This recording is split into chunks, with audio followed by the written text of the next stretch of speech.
वाग्देवी धृतपल्लकी शतमुखो वेणुं दधत पद्मज स्थालो निद्र करो रमा भगवती गेय प्रयोगान्विता विष्णु सान्द्र मृदंग वादन पटुर्देवा समन्तात स्थिता सेवन्ते तमनुं प्रदोष समये देवं मृडानी पतिम्। भगवती वाग्देवी सरस्वती त्यसैगरी इन्द्र महाराज दिव्य वीणाहरू लिएर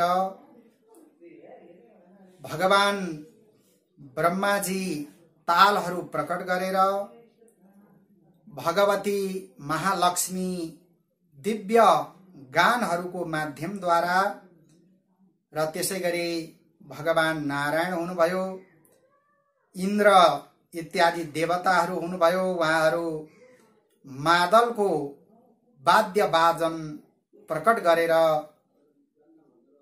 भगवान गौरी शंकरका वरिपरि रहेर प्रदोषका दिन प्रदोषका समयमा मृडानीपति भगवान चन्द्रमौलीश्वरको दिव्य सेवा गर्नुहुन्छ, दिव्य आराधना गर्नुहुन्छ, दिव्य पूजा गर्नुहुन्छ र त्यस्ता देवताहरू आफूलाई धन्य धन्य ठान्नुहुन्छ।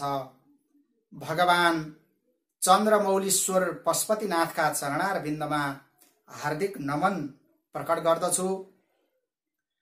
वैदिक सनातन धर्मका विविध संस्कारहरू पक्ष र पाटाहरूमाथि प्रकाश पार्ने क्रममा आज म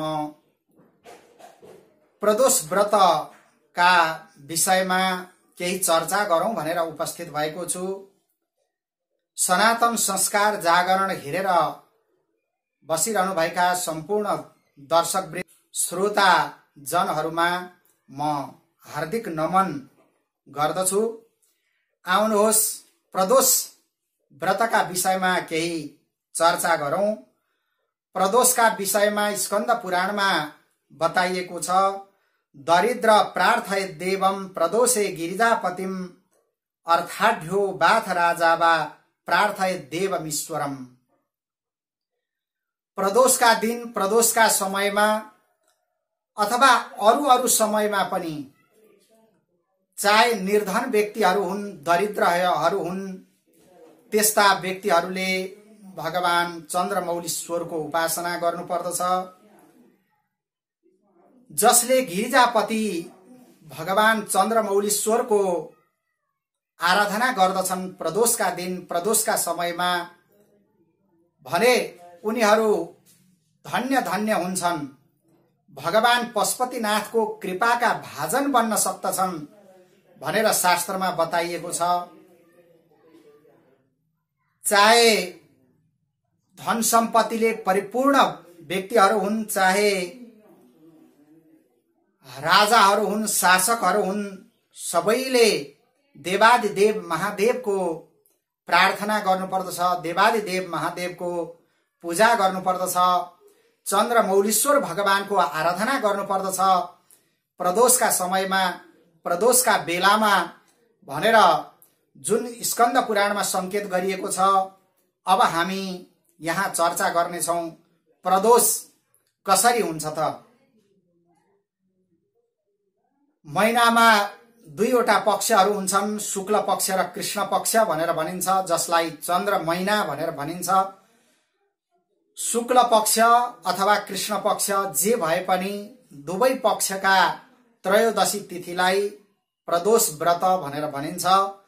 त्रयोदशी तिथि भगवान महादेवको अत्यन्त प्रिय तिथि भएको हुनाले त्रयोदशी तिथिलाई प्रदोष व्रत भनेर भनिन्छ र प्रदोष व्रत सबैले आफ्नो कल्याण चाहने, सो कल्याण चाहने, आत्मकल्याण चाहने व्यक्तिहरूले पालना गर्नुपर्दछ भनेर शास्त्रमा संकेत गरिएको छ। जय नाथ कृपा सिन्धो जय भक्तार्ति भञ्जन जय दुस्तर संसार सागरोत्तारण प्रभो भगवान महादेवलाई प्रदोषका समयमा प्रदोष व्रतका बेलामा दिव्य प्रार्थना गर्दै भनिएको छ, हे नाथ, हे स्वामी, हे चराचर जगतका मालिक, हे भगवान शंकर, हजुर कृपाको सिन्धु हुनुहुन्छ, दयाको सागर हुनुहुन्छ र सम्पूर्ण आफ्ना भक्तहरूका, आफ्ना शरणागतहरूका सारा दुःख कष्ट विपत्तिहरूलाई हजुरले समाप्त गरिदिनुहुन्छ। हे भगवान, हे शंकर, हे पशुपतिनाथ, हजुरको जय होस्, हजुरको मंगल होस्, हजुरको जय होस् भनेर यसरी गान गरिएको छ। यो अत्यन्त दुस्तर भएको संसार, जसलाई पार गर्न ज्यादै कठिन छ, यस्तो भव जन्जालले भरिएको अत्यन्त जुन दुस्तर संसार छ, यो दुस्तर संसारबाट एक मात्र पार लगाउन सक्ने समर्थशाली हजुर मात्रै हुनुहुन्छ। हे भगवान, हजुरका हामी शरणागत भएका छौं, हजुरका शरणमा परेका छौं भनेर भगवान शंकरको दिव्य स्तुति प्रदोषका समयमा गरिएको छ। प्रदोष व्रतका विषयमा स्कन्द पुराणमा एउटा कथा प्रस्तुत गरिएको छ। एउटी विधवा ब्राह्मणी हुनुहुन्थ्यो, उहाँको एउटा मात्रै पुत्र थिए। विधवा ब्राह्मणी ज्यादै गरिब हुनुभएको हुनाले उहाँले विभिन्न गाउँहरूमा गएर भिक्षा इत्यादि संकलन गरेर त्यसैबाट आफ्नो र त्यो छोराको जीविका धानिरहनु भएको थियो। यस्तै क्रममा उहाँ भिक्षा माग्दै एउटा गाउँमा जानु भएको थियो र भिक्षा मागेर फर्किने क्रममा बाटामा आफ्नो पुत्र समानको एउटा बालक ज्यादै दुखित भएर बसिरहेको उहाँले देख्नुभयो र ती बालकलाई अत्यन्त स्नेह गरेर पालन गर्ने उहाँले विचार गर्नुभयो र घरमा लिएर आउनुभयो। ब्राह्मणका पुत्र र ती बालक सँगै हुर्किँदै बढ्दै जानु भएको थियो र पछि केही ठुलो भइसकेपछि ती दुवै बालकहरूलाई लिएर एक दिन ती ब्राह्मणी भगवान पशुपतिनाथको दर्शन गर्न भनेर मन्दिरमा जानु भएको थियो र भगवान शंकरको उहाँले दर्शन गर्नुभयो र जब फर्केर मन्दिरबाट आउन लाग्नु भएको थियो त्यहाँ शाण्डिल्य महर्षि उपस्थित हुनुभयो। शाण्डिल्य महर्षिसँग जब भेट भएको थियो, शाण्डिल्य महर्षिले बताउनु भयो यी जुन बालक छन् यी बालक त विदर्भ देशका राजकुमार हुन् भनेर उहाँले यस्तो संकेत गरिदिनु भएको थियो र वास्तवमा विदर्भ देशमा जुन शत्रुहरूले आक्रमण गरेका थिए र ती राजकुमारका पितालाई शत्रुहरूले समाप्त गरेर त्यो देशलाई, विदर्भ देशलाई नै उनीहरूले चाहिँ कब्जा गरेका थिए। यसरी राजकुमार आफ्नो देशबाट विचलित भएर त्यो बाटोमा आएर बस्नु भएको थियो। उहाँको नाम धर्मगुप्त थियो।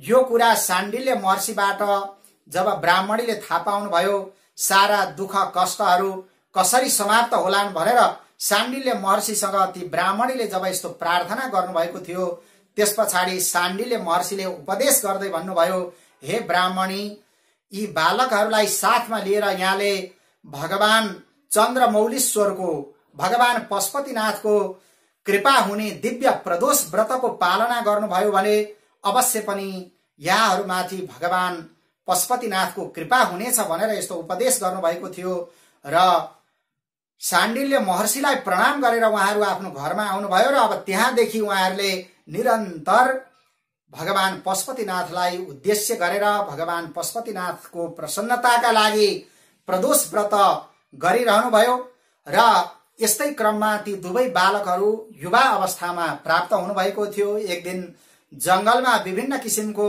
कुश समिधा इत्यादि बटुल्ने उद्देश्यले उहाँहरू जब वनमा जानु भएको थियो, वनमा जाँदाखेरि उहाँहरूले कुश समिधाहरू संकलन गर्नुभयो र त्यही वनका बीचमा एउटी गन्धर्व कन्यासँग जब राजकुमार धर्मगुप्तको भेट भएको थियो, उहाँहरूका बीचमा कुराकानी भयो।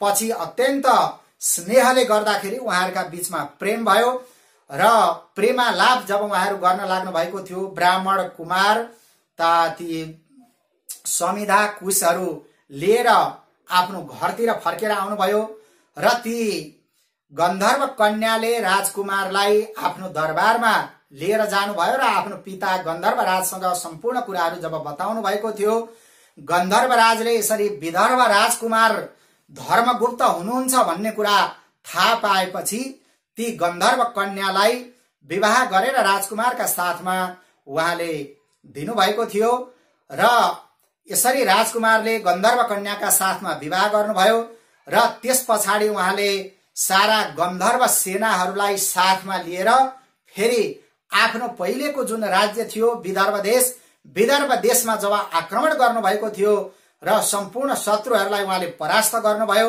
र विजय प्राप्त गर्नुभयो र यसरी भगवान चन्द्रमौलीश्वरको दिव्य कृपाले गर्दाखेरि र त्यो प्रदोष व्रतको प्रभावले गर्दाखेरि ती राजकुमारले आफ्नो पहिले घुमेको राज्यलाई प्राप्त गर्नुभएको थियो र अत्यन्त धर्मपूर्वक सुशासनको स्थापना गर्दै विदर्भ देशको राज्य सञ्चालन गर्ने काम ती राजकुमारले गर्नुभयो। यतातिर ती ब्राह्मणी र जो ब्राह्मण पुत्र कुमार हुनुहुन्थ्यो उहाँहरूले पनि अत्यन्त सुख समृद्धि धनधान्य इत्यादि प्राप्त गर्नुभयो र उहाँहरूले अत्यन्त सुखी भएर भगवान शङ्करको दिव्य उपासना गर्दै गर्दै अन्तमा उहाँहरूले भगवान पशुपतिनाथको दिव्य कृपा प्राप्त गर्नुभएको थियो भन्ने यस्तो प्रदोष व्रतको संकेत स्कन्द पुराणमा गरिएको छ। त्यसो भएको हुनाले प्रदोषका समयमा प्रदोषका दिन हामीले भगवान पशुपतिनाथको दिव्य आराधना गर्नुपर्दछ, दिव्य पूजा गर्नुपर्दछ। स्कन्द पुराणमा बताइएको छ, ए नार्चयन्ति गिरिशम समये प्रदोषे ए नार्चितम शिवमपि प्रणमन्ति चान्ये एतत् कथाम श्रुति पुटैर्न पिबन्ति मूढा स्ते जन्म जन्मसु भवन्ति नरा दरिद्रा। जसले प्रदोषका समयमा प्रदोषका दिन भगवान गिरिशलाई भगवान चन्द्रमौलीश्वरलाई उपासना गर्दैनन्, भगवान चन्द्रमौलीश्वरको पूजा गर्दैनन्, भगवान शिवको जसले आराधना गर्दैनन्, भगवान शिवलाई जसले प्रणाम गर्दैनन्, भगवान शिवका दिव्य गुणानुवादहरू गर्दैनन्, यी कानहरूका माध्यमद्वारा भगवानका दिव्य गुणानुवादहरूको श्रवण गर्दैनन् भने त्यस्ता मूर्खहरू, त्यस्ता पापीजनहरू जन्म जन्ममा दरिद्र भएर रहन्छन्, उनीहरू सधैँ दुःखका भाजन मात्रै भइरहन्छन् भन्ने कुराको संकेत स्कन्द पुराणमा गरिएको छ। ये वै प्रदोष समये परमेश्वरस्य कुर्वन्त्यनन्य मनसोङ्घ्रि सरोज पूजाम् नित्यं प्रवृद्ध धन धान्य कलत्र पुत्र सौभाग्य सम्पदधिकास्त इहैव लोके।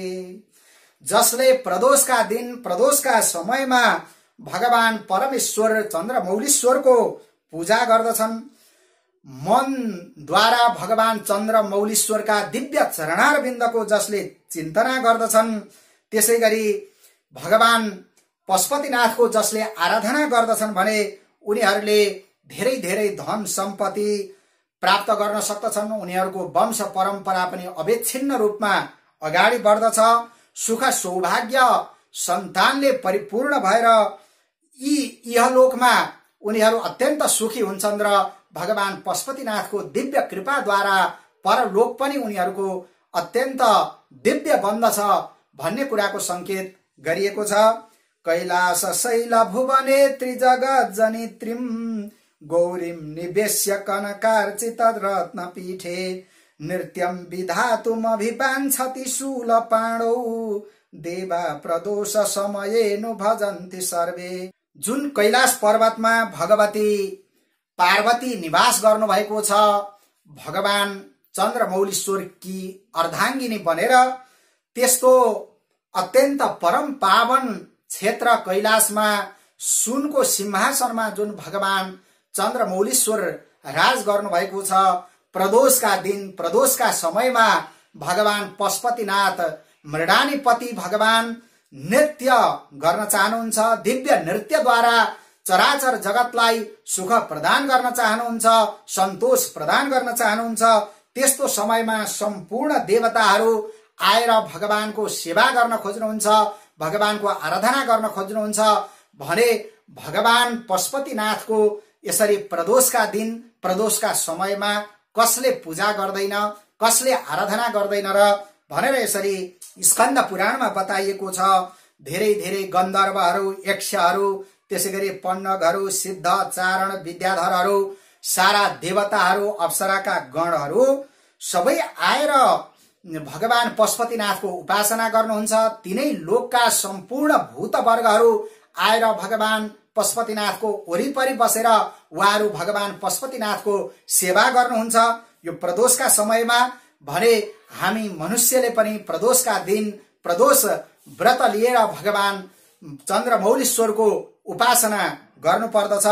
गन्धर्व यक्ष पतगो रग सिद्ध साध्य विद्याधरा मर बराप्सरसां गणांश्च यन्ये त्रिलोक निलया सह भूत वर्गा प्राप्ते प्रदोष समये हर पार्श्व संस्था अत प्रदोषे शिव एक एव पूज्योऽथ नान्ये हरि पद्मजाद्या तस्मिन् महेशे विधिने ज्यमाने सर्वे प्रसीदन्ति सुराधिनाथा। त्यसो भएको हुनाले प्रदोषका दिन, प्रदोषका समयको एक मात्र अधीश्वर भगवान पशुपतिनाथ हुनुहुन्छ। त्यसैले प्रदोषका दिन, प्रदोषका समयमा भगवान पशुपतिनाथ भन्दा अन्य देवताहरूको पूजा आराधना इत्यादिको आवश्यकता छैन।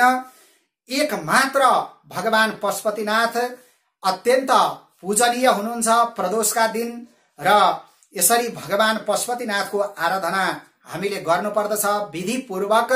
जसले भगवान महेशको आराधना गर्नुहुन्छ, पूजा गर्नुहुन्छ प्रदोषका दिन, प्रदोषका समयमा भने उहाँहरूले भगवान पशुपतिनाथलाई त प्रसन्न गराउनु नै हुन्छ र त्यसबाहेक सम्पूर्ण अरू देवताहरू पनि त्यस्ता भगवान पशुपतिनाथका भक्तहरूदेखि, भगवान पशुपतिनाथका शरणागतहरूदेखि अत्यन्त प्रसन्न बन्न सक्नुहुन्छ।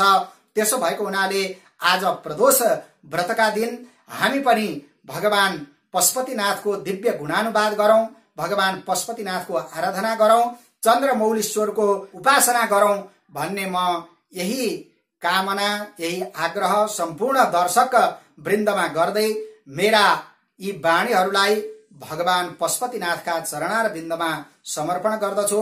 ओम नमः शिवाय।